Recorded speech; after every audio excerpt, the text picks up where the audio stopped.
Everyone thinks they know why Lewis Hamilton might walk away from Formula One. Too old at 40. Not fast enough anymore. Can't compete with the younger drivers. They're all wrong.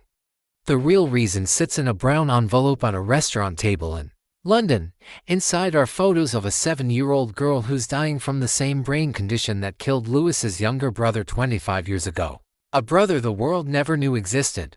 The girl's name is Amara Santos. She lives in Brazil. Her father works 3 jobs but still can't afford the surgery that could save her life. Surgery that costs more money than her family will earn in their entire lifetime. Lewis has the money. He has the platform. He has everything needed to help children like Amara.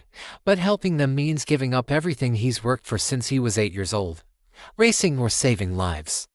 Fame or purpose. His brother's memory or his own legacy. Some choices change everything. This is the story of the choice that will define who Lewis Hamilton really is. Lewis Hamilton checked his watch for the 3rd time. The private dining room at the Ivy restaurant felt smaller than usual. London traffic hummed outside the tall windows, but inside, everything was quiet. Too quiet. He straightened his black sweater and looked at the empty chair across from him. Dr. Elena Vasquez was late. That wasn't like her. In the 6 months since they'd first met, she had never been late to anything. Lewis picked up his phone, then put it down again. He was nervous, and that bothered him. He'd raced wheel-to-wheel with the best drivers in the world. He'd won championships in front of millions of people. But today felt different. Today might change everything. The door opened. Dr. Vasquez walked in carrying a thick brown envelope. She was a small woman with kind eyes and gray hair pulled back in a neat bun. She wore a simple blue dress and looked tired, like she'd been working all night. "Sorry I'm late," she said, sitting down across from him. "I was at the hospital. We had an emergency." "Is everything okay?" Lewis asked. Dr. Vasquez placed the envelope on the table between them. "That depends on what you decide today." Lewis stared at the envelope. He knew what was inside. They'd talked about it before, but seeing it made his hands shake slightly. "Before we start," Dr. Vasquez said, "I need to ask you something. Are you sure you want to see these?" Lewis nodded. "I'm sure." Dr. Vasquez opened the envelope. She pulled out several photographs and spread them across the white tablecloth. They were brain scans, black and white images that looked like clouds. "Her name is Amara Santos," Dr. Vasquez said softly. "She's 7 years old. She lives in Sao Paulo, Brazil." Lewis picked up one of the scans. The image showed a small, dark spot in the center of a child's brain. "She has the same condition your brother had," Dr. Vasquez continued. Lewis's breath caught in his throat. Nicholas, his little brother, had been gone for 25 years. But the pain still felt fresh. They never talked about Nicholas publicly. It was too hard, too private. "But we can fix it now," Dr. Vasquez said. "The technology exists. The surgery is possible." "Then why hasn't it been done?" Lewis asked. Dr. Vasquez pulled out another photo. This one showed a small girl lying in a hospital bed. She had dark hair and big brown eyes. She was smiling despite the tubes and wires around her. "Money," Dr. Vasquez said simply. "Her father works 3 jobs. Her mother cleans houses. Together, they make about $2,000 a year. The surgery costs $50,000. Lewis looked at the photo of Amara. She reminded him of Nicholas at that age. The same curious eyes, the same brave smile. "How many children?" Lewis asked quietly. "Worldwide, thousands. All waiting. All hoping their families can somehow find the money." Lewis set down the photo and looked out the window. Double-decker buses rolled past in the December cold. People hurried along the sidewalk, worried about Christmas shopping and holiday plans. "Normal problems, easy problems. What do you need from me?" he asked. Dr. Vasquez leaned forward. "I want to start a foundation. Mobile surgical units that can travel to children who need help. Training programs for doctors in poor countries. We could save hundreds of lives every year." "That sounds expensive. Very expensive. And it would take a lot of time. You'd need to travel, meet with families, help raise money. It's not something you could do part-time." Lewis understood what she wasn't saying. Racing drivers didn't have time for charity work during the season. 8 months of the year, His life belonged to Ferrari, to sponsors, to fans who wanted him to win races. I'd have to choose, he said. Double quotes, yes. Double quotes. Lewis picked up Amara's photo again. In the picture, she was holding a small toy car, a red Ferrari, just like the one he drove. Tell me about her father, Lewis said. Miguel Santos. He drives a taxi in the morning, works construction in the afternoon, and guards an office building at night. He sleeps about 4 hours a day, and he still can't afford the surgery. Not even clothes, but he hasn't given up. He saves every penny he can. His wife stopped buying new clothes 2 years ago. They eat rice and beans for dinner most nights. Lewis felt something tight in his chest. When Nicholas was sick, money had never been the problem. The technology simply didn't exist yet. But for Amara and thousands of other children, the only thing standing between life and death was money. There's something else, Dr. Vasquez said. She pulled out one more photo. This one showed Lewis as a child, maybe 8 years old, standing next to a smaller boy with the same smile. Where did you get this? Lewis asked. Your mother gave it to me. She said Nicholas would want you to help these children. Lewis stared at the old photo. He and Nicholas were building something with Lego blocks. It looked like a hospital. I need to think about this, Lewis said. Dr. Vasquez nodded and put the photos back in the envelope. But she left Amara's picture on the table. Take your time, she said, but don't take too long. Every day we wait, more children like Amara run out of time. After Dr. Vasquez left, Lewis sat alone in the quiet dining room. He picked up Amara's photo one more time. She was so small, so hopeful, just like Nicholas had been. Lewis put the photo in his pocket and walked out into the cold London afternoon. Snow was starting to fall, covering the busy streets in white. His phone buzzed with messages from his Ferrari team about next year's car, about sponsor meetings, about races. He didn't answer any of them. Instead, he walked through Hyde Park, thinking about a little girl in Brazil who needed help, and about a brother who had died too young, and about what really mattered in life. But there was something else. Something he hadn't told Dr. Vasquez, something he hadn't told anyone, something that would make his decision even harder. Lewis sat in the leather chair across from Dr. James Morrison's desk. The Monaco Medical Clinic was quiet except for the soft hum of air conditioning. Through the window, he could see expensive yachts bobbing in the harbor. Dr. Morrison had been treating Formula One drivers for 20 years. He was the best in the business. He was also the only doctor Lewis trusted with his secret. Tell me about the headaches again, Dr. Morrison said, looking at a thick folder of test results. Lewis rubbed his temples. They started about 6 months ago. Sharp pains during races. Sometimes my vision gets blurry for a few seconds. And you haven't told your team? No, I can't. If Ferrari finds out, they might not let me race. Dr. Morrison nodded. He understood how the sport worked. One sign of weakness and a driver could lose everything. The good news is it's not what you're probably thinking, Dr. Morrison said. No brain tumor, no serious injury from racing accidents. Lewis felt his shoulders relax. For months, he'd been terrified that he had the same disease that killed Nicholas. But, Dr. Morrison continued, you do have something called cluster headaches. They're triggered by stress and the extreme forces your body experiences during racing. Lewis leaned forward. What does that mean? The G-forces when you brake and turn corners are putting pressure on blood vessels in your brain. Combined with the stress of competition, it's causing these painful episodes. Dr. Morrison pulled out a brain scan and pointed to several areas highlighted in yellow. See these spots? They show inflammation. Every time you race, it gets a little worse. Can you fix it? Lewis asked. We can treat the symptoms with medication, strong painkillers that would help during races.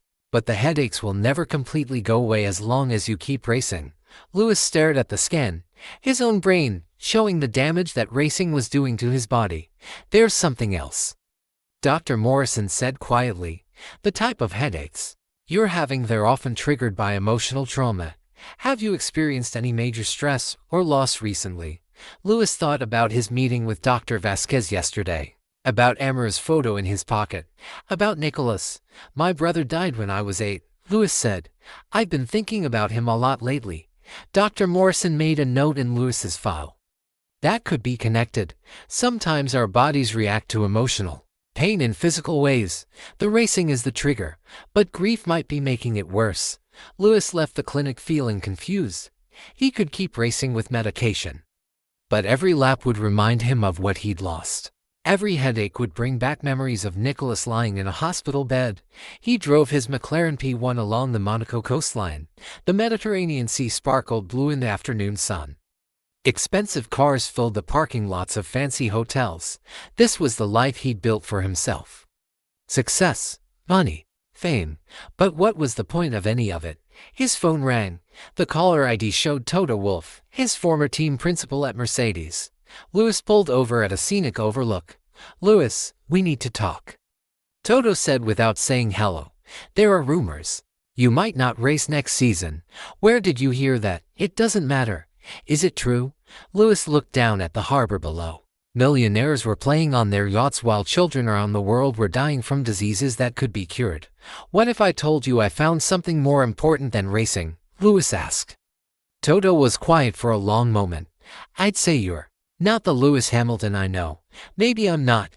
Lewis, you're 40 years old. You have maybe 2 or 3 good years left in Formula One. Don't throw that away for some charity project." "It's not just some project, Toto." "Then what is it?" Lewis almost told him about Nicholas, about Omar, about the foundation Dr. Vasquez wanted to start, but he wasn't ready yet. "I need time to think," Lewis said. "Don't think too long. Other teams are interested in you for next year, but that won't last forever." After Toto hung up, Lewis sat in his car looking at the sea. He pulled out his phone and opened a video calling app. It took a few minutes to connect to Brazil. Miguel Santos appeared on the screen. He was sitting in a hospital room, looking tired. Behind him, Lewis could see Omar sleeping in a small bed. "Mr. Hamilton," Miguel said in Portuguese. Lewis had been learning the language for months. "I didn't expect to hear from you. How is she today?" Lewis asked in careful Portuguese. Miguel's face brightened a little. "Better. The doctors tried a new medication. It helped with the pain." Lewis could see medical equipment around Amara's bed. Machines that beeped softly. Tubes that carried medicine into her small body. "Mr. Hamilton," Miguel said, "I have to ask, why do you want to help us? You don't know our family." Lewis looked at this man who worked 3 jobs to save his daughter, who slept 4 hours a night and never complained. "Because someone should have helped my family once," Lewis said quietly. "And they didn't?" Miguel nodded like he understood. "Your brother, yes. I'm sorry." Lewis watched Amara sleep. She looked so peaceful, even surrounded by all the medical equipment. "Miguel, can I ask you something?" "Of course." "If you could save Amara's life, but it meant giving up everything else you cared about, would you do it?" Miguel didn't hesitate. Without question. After the call ended, Lewis sat alone in his car as the sun set over Monaco. He thought about Dr. Morrison's diagnosis, about the medication that could help him keep racing, about the headaches that would remind him every day of what he'd lost. He thought about Nicholas, who never got the chance to grow up, who never got to see Lewis become a champion, and he thought about Omar, who might get that chance if Lewis made the right choice. Lewis opened his laptop and started typing an email to Dr. Vasquez. He was ready to learn more about the foundation, ready to understand what it would really cost, but first, he needed to tell someone the truth about his headaches. Someone who would understand what it meant to walk away from everything you'd worked for. Someone who had already made that choice himself. Lewis scrolled through his contacts and found Sebastian Vettel's number. His former rival had retired from racing 3 years ago to focus on environmental causes. If anyone would understand, it would be Sebastian. Lewis typed a simple message, "I need to talk. Can we meet at Silverstone tomorrow?"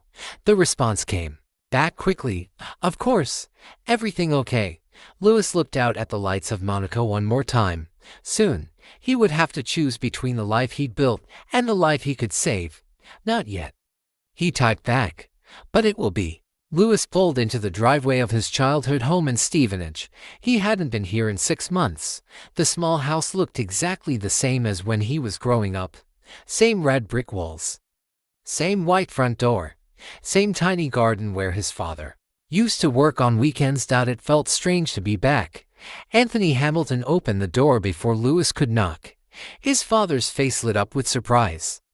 "Didn't expect to see you until the season started," Anthony said, pulling Lewis into a hug. "I know. I should have called first. Don't be silly. This is your home." Inside, the smell of Sunday roast filled the kitchen. Lewis's mother Carmen was cooking at the stove, wearing the same apron she'd worn for 20 years. When she saw Lewis, she dropped her wooden spoon and rushed to hug him. "My boy, what are you doing here? I missed you," Lewis said. It was true, but it wasn't the whole truth. Lewis looked around the kitchen. Nothing had changed. The same wooden table where he used to do homework. The same chairs where his family ate dinner every night. But there was something different about the walls. Photos of Lewis's racing career covered one side of the kitchen, trophies and magazine covers and pictures from victory celebrations. But on the other wall, there was a gap. Empty spaces where other photos used to hang. Nicholas's photos. Carmen noticed Lewis staring at the blank wall. "We put them away a few years ago," she said quietly. "It was too hard to see them every day." Lewis nodded. He understood. After Nicholas died, the family had tried to move forward. Talking about him was too painful. "Sit down," Anthony said. "Your mother made enough food for an army." They sat at the kitchen table like they had thousands of times before. Carmen served plates of roast chicken, potatoes, and vegetables, the same meal she'd made every Sunday when Lewis was a child. "So," Anthony said, cutting his chicken, "how's the new season looking? Ferrari treating you well?" Lewis took a bite of food, but it was hard to swallow. "Dad, I need to tell you something about why I might stop racing." His parents stopped eating. Carmen set down her fork. "Are you sick?" she asked, worry filling her voice. "No, Mom. Well, not exactly." Lewis took a deep breath. "I've been thinking about Nicholas a lot lately." The room went completely quiet. They never talked about Nicholas. It had been an unspoken rule for 25 years. Anthony cleared his throat. "Son, that was a long time ago." "Exactly," Lewis said. 25 years, and I've done nothing about it." Lewis pulled out his phone and showed them photos Dr. Vasquez had given him. Pictures of Amara in her hospital bed, brain scans that looked just like the ones they'd seen when Nicholas was sick. "Her name is Amara Santos. She's 7 years old. She has the same condition Nicholas had." Carmen put her hand over her mouth, her eyes filled with tears. "But the difference is, she can be saved." Lewis continued. "The technology exists now. The surgery is possible." "Then why hasn't it been done?" Anthony asked. "Money. Our family can't afford it." Lewis told them about Dr. Vasquez, about the foundation she wanted to start, about the thousands of children around the world who needed help. "I could help them," Lewis said, "but it would mean giving up racing completely." Carmen was crying now. She reached across the table and took Lewis's hand. "Show me her picture again," she whispered. Lewis showed her Amara's photo. The little girl with dark hair and brave eyes. "She looks just like Nicholas did," Carmen said through her tears. It was true. Amara had the same curious expression Nicholas had always worn, the same way of looking at the world like it was full of possibilities. "The doctors told us there was nothing they could do for Nicholas," Carmen said. "They said the technology didn't exist. But it does now," Lewis replied. "And I can help bring it to families who can't afford it." Anthony shook his head. "You've worked your whole life for racing. You're at the top of your sport. Why would you walk away now?" "Because what's the point of being at the top if I can't use it to help people?" Lewis showed them more photos, children from around the world who Dr. Vasquez had treated, before and after pictures that showed sick kids becoming healthy and happy. "I want to build something in Nicholas's name," Lewis said, "something that will help children like him." They talked for hours about Nicholas's love of building things with Lego blocks, about how he used to say he wanted to be a doctor when he grew up, about how proud he would be of Lewis's success. "He used to watch you practice on your go-kart," Carmen remembered. "He'd sit on the fence and cheer every time you went around the track." "I remember," Lewis said. "He said he was going to be my mechanic when I became a real racing driver, but then he got sick." Anthony said quietly. "And everything changed," Lewis finished. Carmen got up from the table and walked to a cabinet in the corner. She pulled out a show box and brought it back to the table. "I saved some of his things," she said, opening the box. Inside were toys and drawings that Nicholas had made, small cars built from Lego blocks, pictures he'd colored with crayons, and at the bottom, a drawing of a hospital with stick figures of doctors helping children. "He drew this a week before he died," Carmen said. "He told me he wanted to help sick kids get better." Louis picked up the drawing. His little brother's handwriting spelled out hospital for kids across the top in wobbly letters. "Maybe this is his way of still doing that," Carmen said. "For you." Louis felt tears in his eyes. "You think he'd want me to do this?" "I think," Anthony said slowly, "that your brother would want you to save as many children as you could." As Louis prepared to leave, Anthony stopped him at the front door.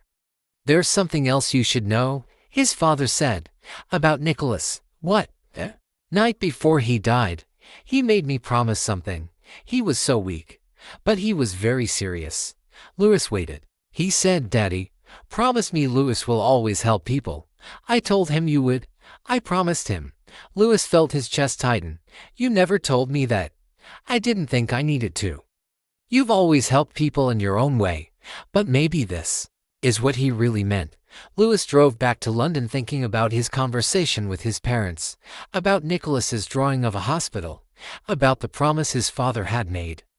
But there was still one person he needed to talk to, someone who had walked away from racing at the height of his career, someone who would understand what Louis was going through. Louis looked at his phone.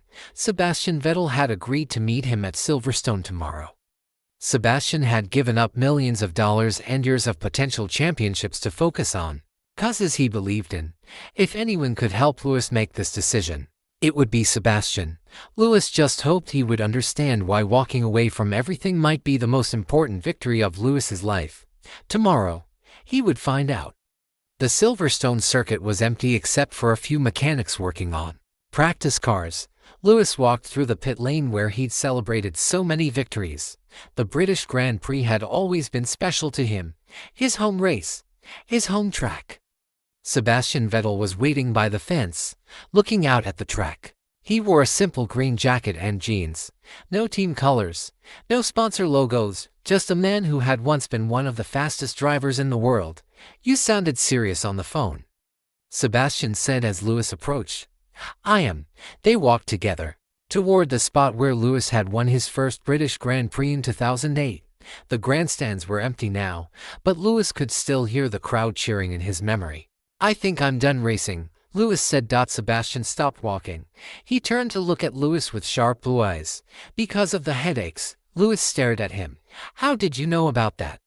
"I've been there, Louis. The pressure, the pain, racing takes everything from you eventually." They sat on the pit wall, looking out at the empty track. The afternoon sun cast long shadows across the asphalt. "It's not just the headaches," Louis said. He told Sebastian about Dr. Vasquez, about Omar in Brazil, about Nicholas and the promise his father had made. Sebastian listened without speaking. When Louis finished, they sat in silence for several minutes. "Do you know what I thought about most after I retired?" Sebastian asked. "What?" "All the races I won, all the trophies sitting in my house, and how none of it mattered when my daughter asked me why I was never home." Louis nodded. He'd heard stories about Sebastian's family life, how hard it was to balance racing with being a father.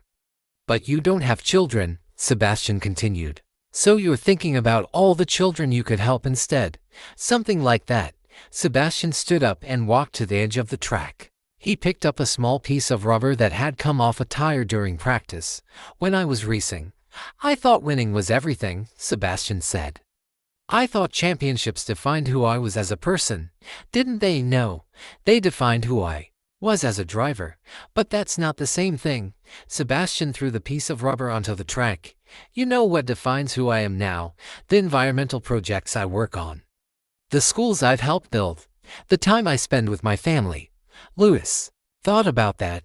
He'd won 7 world championships, more than any driver except Michael Schumacher. But when he looked back on his career, the victories felt hollow compared to the possibility of saving children's lives. "There's something else," Louis said, "something I haven't told anyone." Sebastian sat back down on the pit wall. The headaches aren't just from racing, Lewis continued. They're from guilt. Every time I get in the car, I think about Nicholas, about how I'm chasing trophies while children are dying. That's not your fault, isn't it? I have the money to help them. I have the platform to raise awareness. But instead, I'm driving in circles for entertainment. Sebastian was quiet for a long moment. Can I tell you something someone told me when I was deciding to retire? He asked. What? Question isn't whether you should stop racing. The question is, what will you regret more? Not winning another championship, or not helping those children? Lewis knew the answer immediately. He'd known it since meeting Dr. Vasquez. But saying it out loud would make it real. The children, he admitted. Sebastian smiled for the first time that day. Then you already know what to do. They spent the rest of the afternoon talking about Lewis's plans. Sebastian offered to help connect him with other retired athletes who had started foundations. They discussed the logistics of announcing his retirement. The hardest part isn't making the decision, Sebastian said. It's living with other people's reactions. Some will think you're crazy. Others will think you're giving up. What do you think? I think you're the bravest person I know. As the sun began to set over Silverstone, they walked back toward the parking area. Lewis felt lighter somehow, like a weight had been lifted from his shoulders. When will you tell Ferrari? Sebastian asked. Soon. But first, I need to go to Brazil. I need to meet Amar in person. Why? Because if I'm going to change my whole life for these children, I need to look them in the eye. I need to understand what I'm fighting for. Sebastian shook Lewis's hand at the car park. Your brother would be proud, he said. How do you know? Because you're about to do what he always wanted to do, help sick children get better. Lewis drove away from Silverstone feeling more certain than he had in months. The headaches that had plagued him for so long were gone. The guilt he'd carried about Nicholas was transforming into something else, purpose. But he wasn't ready to announce his retirement yet. There was one more thing he needed to do first. He needed to meet the little girl whose life had changed everything. He needed to see for himself what Dr. Vasquez's foundation could accomplish, and he needed to make sure he was making the right choice. Lewis pulled out his phone and called Dr. Vasquez. I want to go to Brazil, he said when she answered. I want to meet Amara and her family. When? Tomorrow. Lewis, are you sure about this? Once you see her, once you meet her family, there's no going back. You'll be committed. Lewis looked in his rearview mirror at Silverstone disappearing behind him, the track where he'd won so many races, where he'd built his legend. I'm already committed, he said. Then I'll arrange the trip. But Lewis, yes, he prepared. Meeting these families changes you forever. Lewis hung up the phone and drove toward London. Tomorrow, he would fly to Sao Paulo. Tomorrow, he would look into the eyes of a 7-year-old girl who needed his help. Tomorrow, he would find out if he had the courage to walk away from everything he'd ever known. For the first time in months, Lewis Hamilton wasn't afraid of the answer. Lewis chose a window seat on the commercial flight to Sao Paulo. He could have taken his private jet, but he wanted to experience the journey the way Miguel Santos and his family would. Coach class, regular food, no special treatment. The flight was 11 hours long. Lewis spent most of it staring out the window, thinking about what he would say to Amara. How do you explain to a 7-year-old that you might change your entire life because of her? When the plane descended into Brazil, Lewis saw the sprawling city below. Sao Paulo stretched endlessly in every direction. 20 million people lived here. How many of them needed help they couldn't afford? The taxi ride from the airport took 2 hours through heavy traffic. Lewis watched the city change as they drove. Fancy neighborhoods with tall glass buildings gave way to crowded areas with small houses packed tightly together. This was where most people lived. This was Miguel Santos's world. The Hospital das Clínicas was enormous, a massive concrete building that served the city's poorest residents. Cars and buses filled the parking lots. Families carrying sick children walked slowly toward the entrance. Dr. Maria Santos met Lewis at the main door. She wasn't related to Miguel's family, but she shared their last name. She was a small woman with tired eyes and gray hair pulled back. In a ponytail. Double quotes Mr. Hamilton, "Thank you for coming," she said in careful English. "But I must tell you something. Amara's condition has gotten worse since last week." Louis felt his stomach tighten. "How much worse?" "The pressure in her brain is increasing. We've tried medication, but it's not working. She needs surgery soon," or if Dr. Santos didn't finish the sentence, she didn't need to. They walked through the busy hospital halls. Children and families filled every available space. Some sat on plastic chairs. Others lay on blankets on the floor. This was what healthcare looked like when you couldn't afford private treatment. "How many children are waiting for surgery?" Louis asked. "In this hospital alone, maybe 50. In all of Brazil, thousands." They took an elevator to the pediatric ward.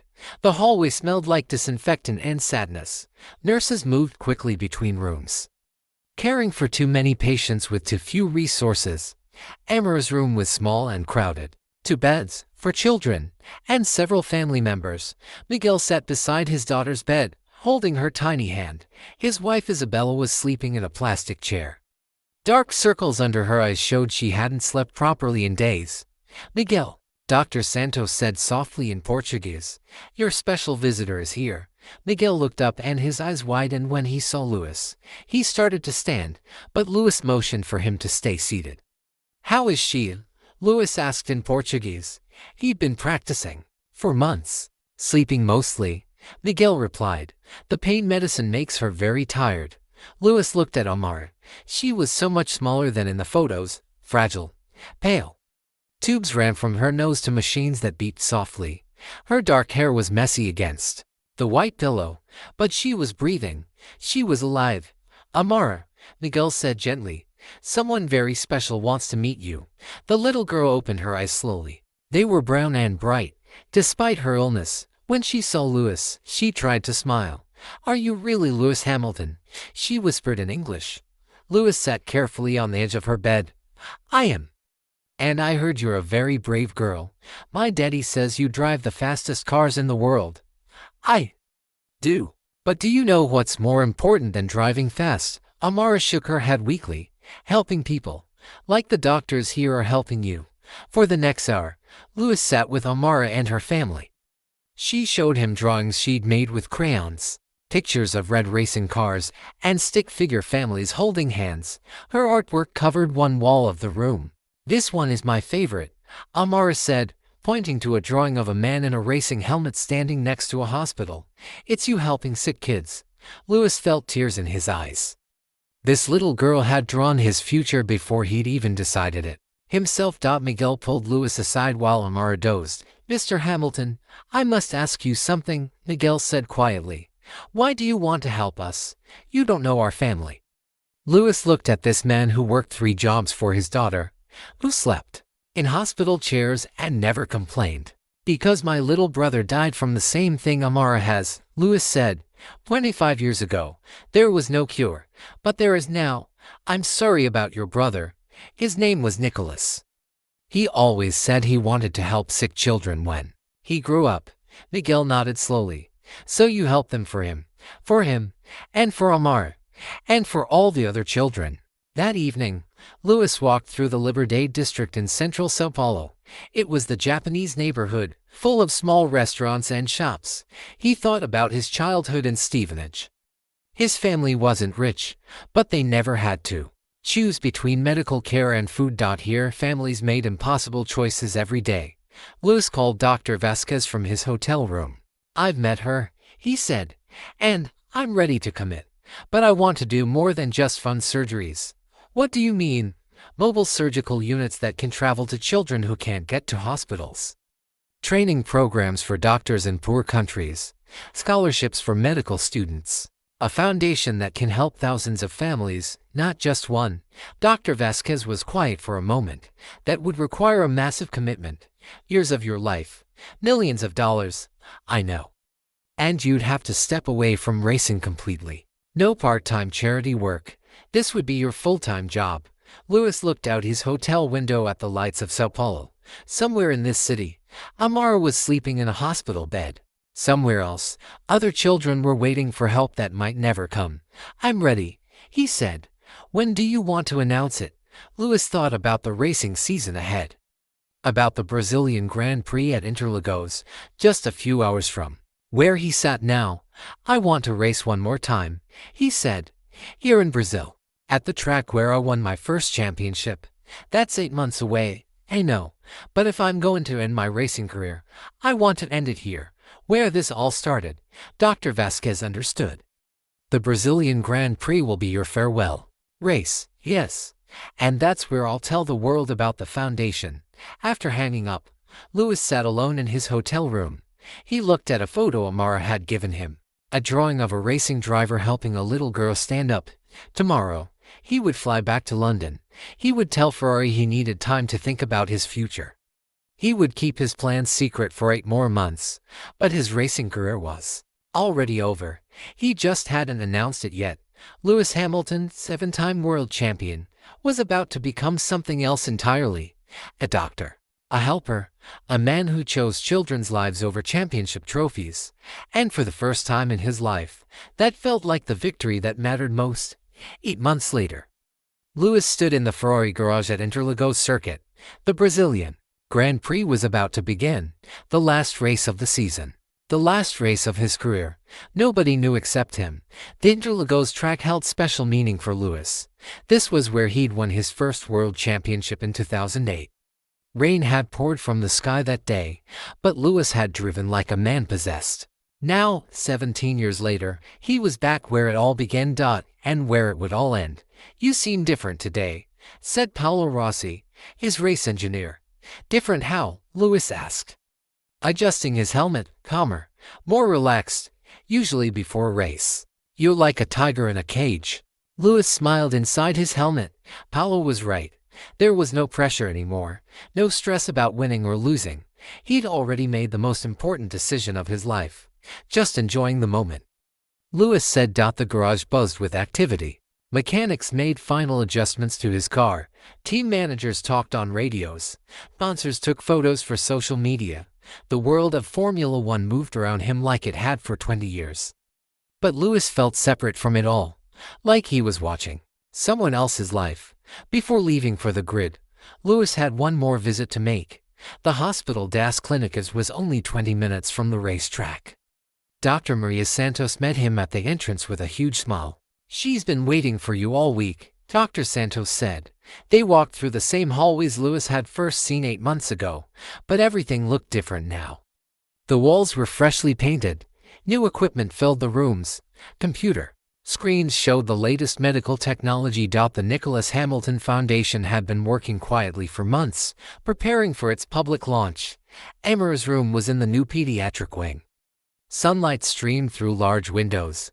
Colorful murals decorated the walls, and in the center of it all, Amara sat up in bed, drawing another picture. "Lewis," she called out when she saw him. She looked completely different from 8 months ago. Her hair was thick and shiny. Her cheeks were pink with health. The tubes and machines were gone. "Look what I made for you," she said, holding up her latest drawing. It was a picture of a red Ferrari crossing a finish line, but instead of a checkered flag, a man in a racing suit was holding a stethoscope. "This is for your race today," she said proudly. Lewis took the drawing carefully. "It's perfect. Can I take it with me?" "Yes. But promise me something." "What?" "Promise me you'll win." Lewis looked into her bright brown eyes. How could he explain that winning meant something different now? "I promise I'll do my best," he said. Miguel Santos stood beside his daughter's bed. He looked like a new man, well-rested, hopeful. His wife, Isabella, was there too, wearing nursing scrubs. She'd graduated from the Foundation Scholarship Program and now worked in the same hospital where her daughter had been saved. "Mr. Hamilton," Miguel said, shaking Lewis's hand, "my whole family owes you everything." "You don't owe me anything," Lewis replied. "Amara saved me as much as I saved her." It was true. 8 months ago, Lewis had been lost, successful but empty. Now he had purpose. Back at the racetrack, Lewis put on his helmet for the final time. Inside, he taped Amara's new drawing next to the old one she'd made 8 months ago. To pictures showing his journey from racing driver to healer. He walked to his Ferrari, painted bright red like always. The crowd at Interlagos was massive. Brazilian fans had always supported him. even when he wasn't driving for their favorite teams. Radio check, Lewis, Paolo said through the headset. Copy, Paolo. Let's have some fun today. The formation lap felt different. Lewis looked around at the other drivers, knowing this would be the last time they'd race together. Some of them were friends, others were rivals. All of them were warriors who understood what it meant to risk everything for speed. The race began. From fifth position, Lewis didn't have the fastest car, but something magical started happening. Every corner felt perfect. Every gear change was smooth. The car responded to his touch like it was reading his mind. With 30 laps to go, Lewis was in third place. Great pace, Lewis, Paolo said. Keep this up and we might get a podium. But Lewis wasn't thinking about the podium. He was thinking about Nicholas, about Omar, about all the children around the world who needed help. With 20 laps remaining, Lewis passed into second place. The crowd roared, even through his helmet and ear protection. He could hear them chanting his name. With 10 laps to go, the leader made a mistake. His car slid wide in turn 4, and Lewis swept past into first place. Lewis, you're leading, Paolo shouted. You're going to win. Lewis looked up at the sky through his helmet visor. Clouds were gathering overhead, just like that day in 2008, when he'd won his first championship here. This one's for you, Nicholas, he whispered. The final 5 laps passed in a blur. Lewis's car seemed to float around the track. Behind him, other drivers fought for position, but they couldn't catch him. It was as if the racing gods were giving him one perfect goodbye. Lewis crossed the finish line with tears in his eyes. His 104th Grand Prix victory. His final victory. As he climbed out of the car, Lewis removed his helmet and looked up at the sky. The clouds had parted, and sunshine broke through. That was for you, little brother, he said quietly. The victory celebration felt surreal. His team rushed onto the track, cheering and hugging. Cameras flashed. Reporters shouted questions. But Lewis walked past all of them. He had something more important to do. He asked for a microphone on the podium. The crowd grew quiet, sensing something special was about to happen. I have something to tell you, Lewis said, his voice carrying clearly across the circuit. Around the world, millions of people leaned forward to listen. In the Ferrari garage, team members stopped what they were doing. In hospital rooms everywhere, families watched on television. This is my last race as a Formula One driver, the crowd gasped. In the Ferrari garage, Paolo dropped his headset. On television, commentators struggled to find words. Lewis wasn't finished. Many of you think I'm retiring because I'm getting old, or because I'm not fast enough anymore. But that's not the reason. He paused, looking out at thousands of faces staring back at him. I'm retiring because I found something more important than racing. Lewis held the microphone steady as the circuit fell completely silent. 50,000 people at Interlagos stopped breathing. Around the world, television viewers sat frozen in their chairs. This was not how anyone expected the season to end. When I was 8 years old, Lewis began, his voice carrying clearly across the track. My younger brother Nicholas died from a brain tumor. In the crowd, people gasped. Cameras zoomed in on Lewis's face, showing tears in his eyes. For 25 years, my family kept this private, too painful to share, too hard to talk about. The television cameras found Anthony and Carmen Hamilton in the Ferrari garage. They were holding each other, crying openly for the first time in public about their lost son. 6 months ago, I met a doctor who told me about children around the world dying from conditions that can now be treated. Children like Nicholas. Children whose families can't afford the help they need. Lewis pulled Amar's drawing from his racing suit and held it up to the crowd. This picture was drawn by a 7-year-old girl named Amara Santos. She lives here in Sao Paulo. 8 months ago, she was dying from the same brain condition that killed my brother. The camera operators scrambled to get a clear shot of the drawing. On television screens worldwide, viewers could see a child's artwork showing a racing driver helping a sick girl. Today, Amara is healthy and alive. She's watching this race from the hospital where she was saved. At the Hospital das Clínicas, Amara sat up in her bed, pointing excitedly at the television. That's me. That's my picture. Miguel and Isabella Santos watched in amazement as their daughter's artwork appeared on screens around the world. Back on the podium, Lewis continued. I'm not retiring because I can't race anymore. I'm retiring because I can't race anymore knowing that children are dying while I chase trophies. The crowd began to understand. This wasn't about age or performance. This was about something deeper. Racing has given me everything, Lewis said. The skills, the platform, and the money to help these children. But it's also taken something from me. Lewis paused, looking directly into the main television camera. For 8 months, I've been hiding headaches caused by the stress of racing. Not because of crashes or injuries, because every time I get in a car, I'm reminded of what I lost, of what I could be doing instead. In the Ferrari garage, team members looked shocked. Paolo Rossi stared at the screen, finally understanding why Lewis had seemed different lately. Some people will say I'm crazy to walk away from Formula One at the top of my career, Lewis continued. But let me ask you something. The crowd leaned forward. If you could save a child's life, or win a race, which would you choose? The answer hung in the air. Every parent in the audience knew what they would choose. Every person with a heart understood. I've won 100 races. I've won 7 world championships. I've achieved everything I dreamed of as a child. But I can't achieve the one thing that matters most, bringing my brother back. Lewis's voice grew stronger, more determined. So instead, I'm going to make sure other families don't lose their children the way we lost Nicholas. He set the microphone down for a moment and pulled out a second piece of paper. An official document with medical logos and signatures. Today, I'm announcing the Nicholas Hamilton Foundation for Pediatric Brain Surgery. We have already saved 42 children in 4 countries. We've built mobile surgical units. We've trained doctors in Brazil, Kenya, and India. The crowd erupted, but Lewis wasn't finished. This is just the beginning. We're building a permanent medical center here in Sao Paulo. We're providing scholarships for medical students from poor families.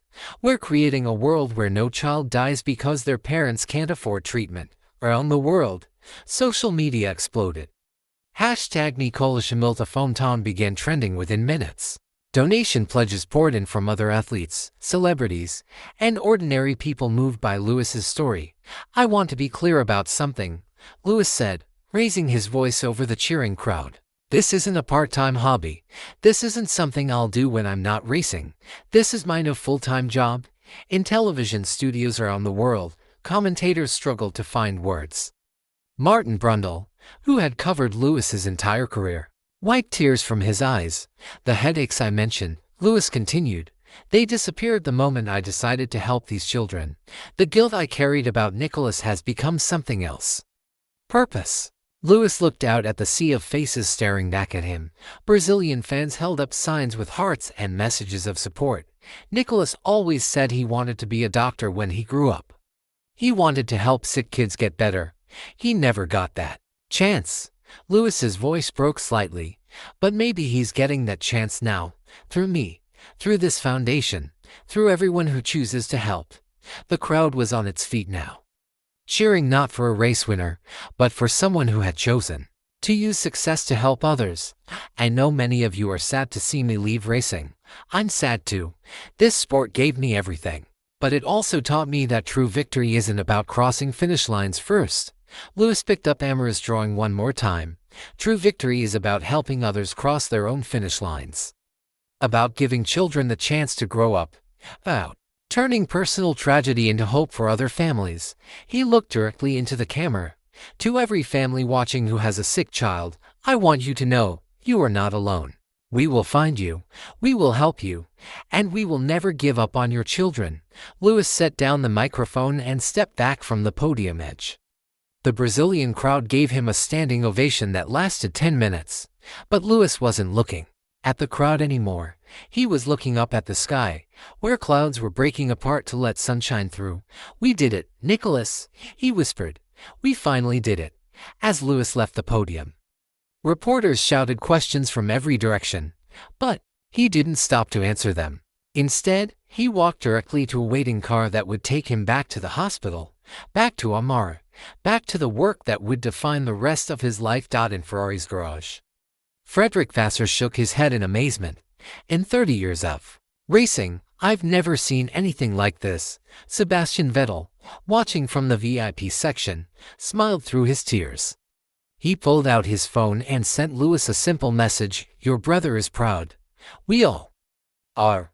Around the world, the racing community struggled to process what they just witnessed. Some fans were angry about losing their hero. Others were inspired by his courage, but everyone was talking about Lewis Hamilton's choice. By the time Lewis reached the hospital, donation pledges had exceeded $10 million. Medical volunteers were signing up by the thousands.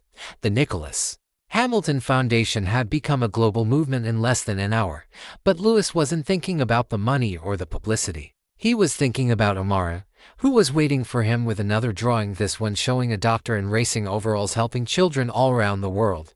"Mr. Hamilton," she said as he entered her room, "are you really going to help kids like me forever?" Lewis sat beside her bed and took her small hand in his. "Forever," he promised. And for the first time since Nicholas died, Lewis Hamilton felt like he was exactly where he belonged. 6 months after the Brazilian Grand Prix, Lewis stood in a state-of-the-art surgical suite at the new Nicholas Hamilton Medical Center in Sao Paulo. Through the observation window, he watched Dr. Ilona Vasquez perform delicate brain surgery on a 5-year-old boy from Kenya. "Procedure complete," Dr. Vasquez announced, stepping back from the operating table.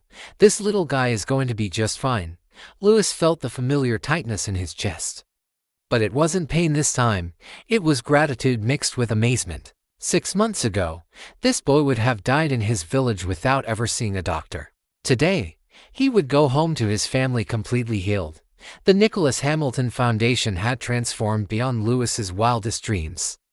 What started as a simple idea to help one little girl had become a global movement. The foundation now operated in 12 countries. Mobile surgical units traveled to remote villages where children had never received medical care. Scholarships sent bright young people from poor families to medical school. Most importantly, 127 children were alive today who wouldn't have been without the foundation's help. "The headaches?" Dr. Vasquez asked as they left the operating room. "Completely gone," Lewis replied. "It's like they never existed." It was true. Since retiring from racing, the cluster headaches that had plagued him for months had disappeared entirely. Dr. Morrison said it was because Lewis had eliminated the stress and G-forces that triggered them, but Lewis believed it was something deeper. The guilt and pain he'd carried about Nicholas had finally found its purpose. They walked through the bright hallways of the medical center. Colorful murals covered the walls, painted by children who had been treated here. Families from across South America brought their children for care they could never afford anywhere else. "How many surgeries this week?" Lewis asked. 15 successful operations, 3 more scheduled for tomorrow. Lewis did the math in his head. 15 families who would go home with healthy children. 15 children who would grow up to have families of their own. The ripple effects were endless. His phone buzzed with a message from Sebastian Vettel. "Saw the news about the Kenya clinic opening. Your brother would be so proud." Lewis smiled. Sebastian had become one of the foundation's biggest supporters, helping to fund environmental initiatives at all their medical centers. Solar panels powered the operating rooms. Recycled water systems provided clean drinking water. Even in healing children, they were healing the planet. "Mr. Hamilton," called a voice behind him. Lewis turned to see Miguel Santos approaching with Amara. She was 8 years old now, taller and healthier than ever.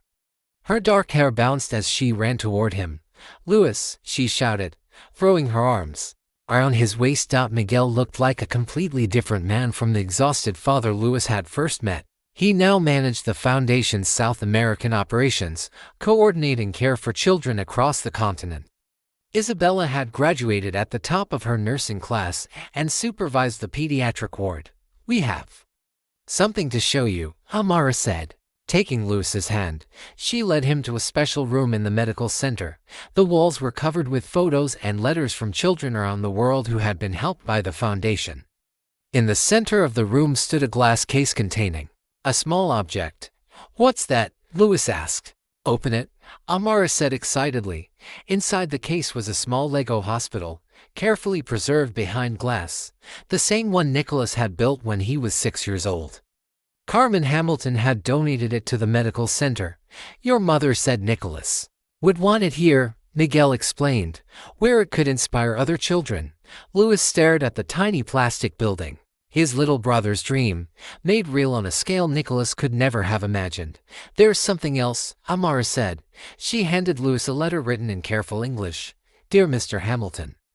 The letter began, My name is Chen Wei. I am 9 years old and I live in China.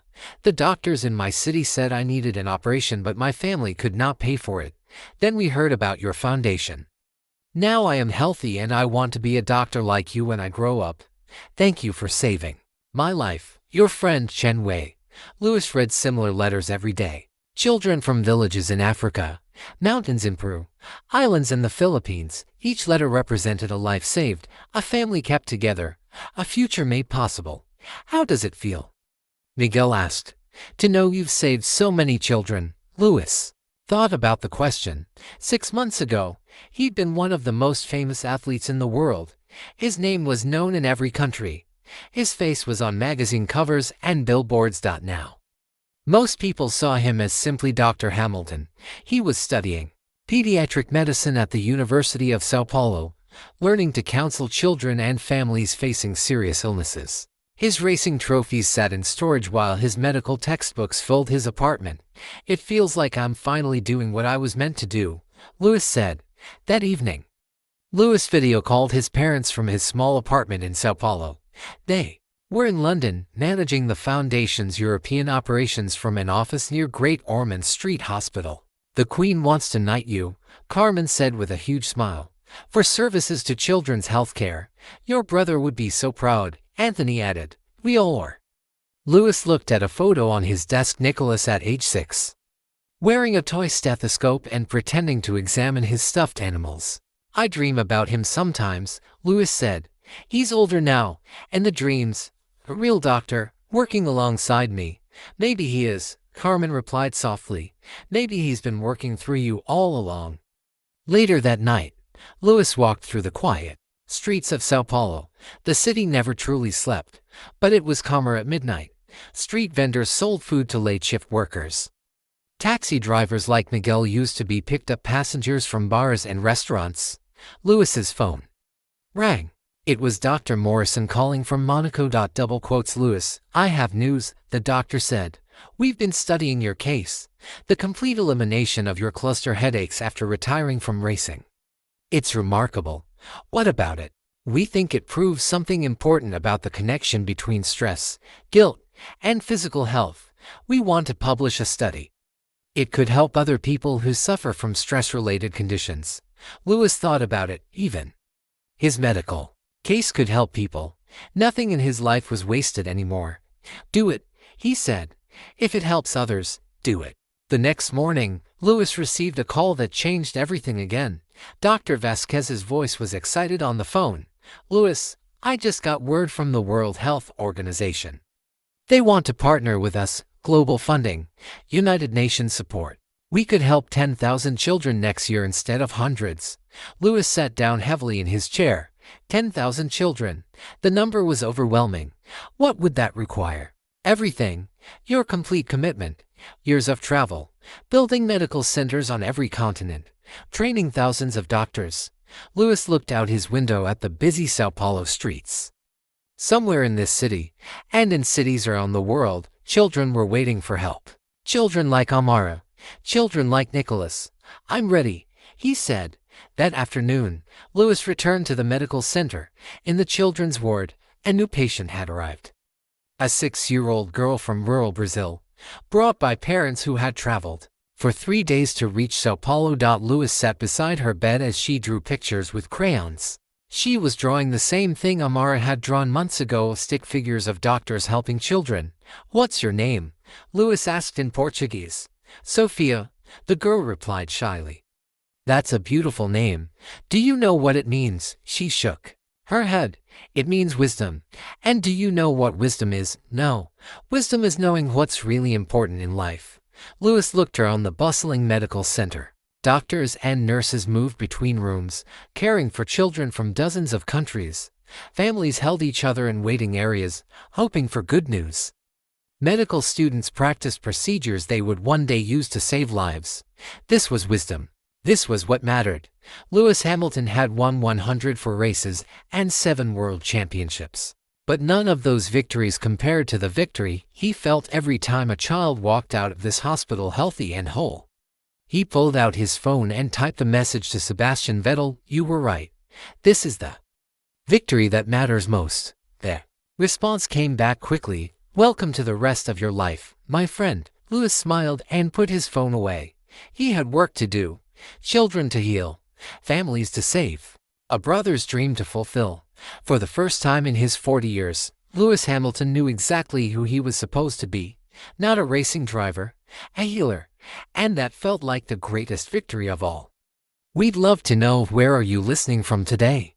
Drop your location in the comments below and let us know what you thought about Lewis's amazing transformation. If this story touched your heart and inspired you, please give this video a thumbs up and subscribe to our channel for many more interesting and uplifting stories like this one. Your support helps us bring you more content that matters. Most importantly, please share this video with your friends and family. Stories like these spread kindness and awareness about the power we all have to make a difference in someone else's life. Together, we can inspire more people to choose compassion over competition, purpose over prizes. Remember, true victory isn't about crossing finish lines first. It's about helping others cross their own finish lines in life. Thank you for listening, and we'll see you in the next story.